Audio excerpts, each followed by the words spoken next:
hello, and good day. This is JNV Agri TV aka Organic. Don't panic, it's organic. Let's go! So yun, no? Magandang umaga po ulit sa ating lahat. Kamusta po kayo mga ka-solid farmers? So for today's video ay pupunta po tayo dito sa Urdaneta, Pangasinan. Dito po sa tinatawag na Bagsakan. Okay, so dito sa Bagsakan is mga gulay. Yan, maraming mga tinitinda sila dito. Lahat ng mga farmer na may mga tanim na ano-anong gulay dyan, yan dito nila pinupunta sa may Urdaneta. Marami po kayo mabibili dito at syempre makakamura po kayo lalo sa mga namamalengke, mga nagtitinda po dyan sa mga talipapa. So dito po sila kukuha.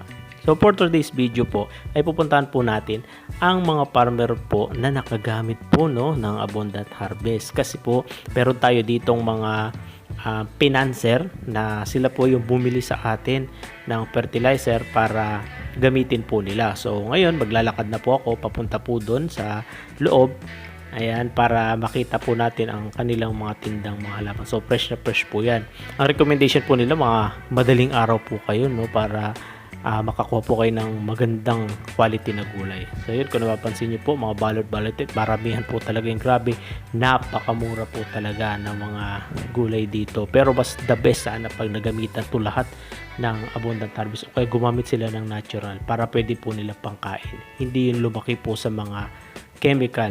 Okay, so pupuntahan po natin dito yung aking nabigyan, no, ng Abundant Harvest.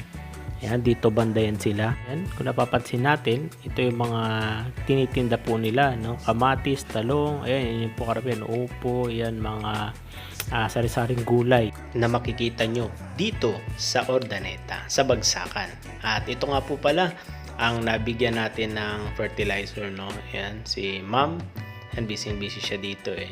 Ayan, hanapin natin yun. Saan ka na ba, ma'am? Saan ka na ba? Ayun, no, lumapit na si ma'am. Siya po ang nabigyan po natin ng Abundant Harvest at talagang ginamit niya rin sa kanyang taniman. Dahil may katabi siya na gumagamit din ng Abundant Harvest at yun, naichismis lang sa kanya. Ganun nangyari yun. Para din naman sa mga nagtatanong na kung paano nga ba gamitin si Abundant Harvest sa mga gulay.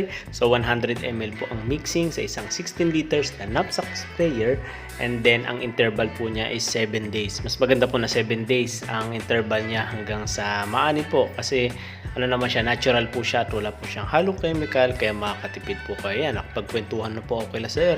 In-explain ko na po sa kanila kung paano po yung paggamit at kung meron daw ba sa barangay nila. Sabi nila wala pa daw dun sa barangay nila.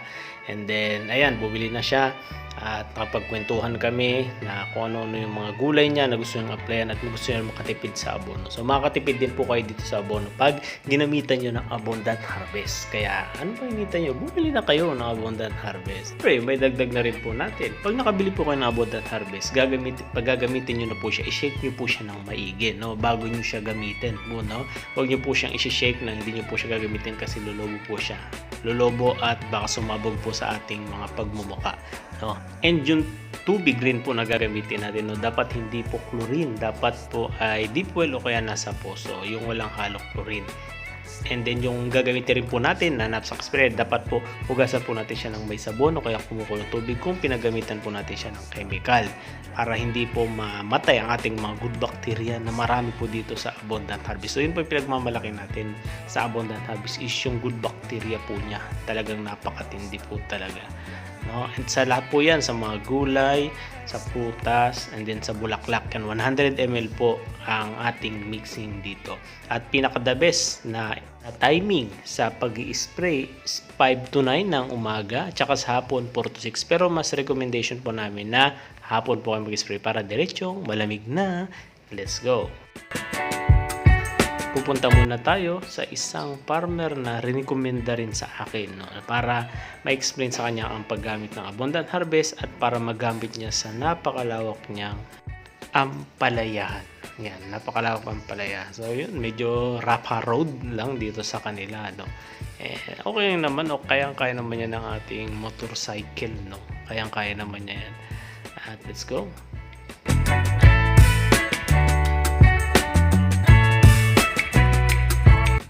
Dito naman sa Binalunan, no? Dito ako pumunta sa Binalunan, Pangasinan. At may pinuntahan tayo dito, isang farmer na naggugulay. Ayan, na nirekomenda sa atin.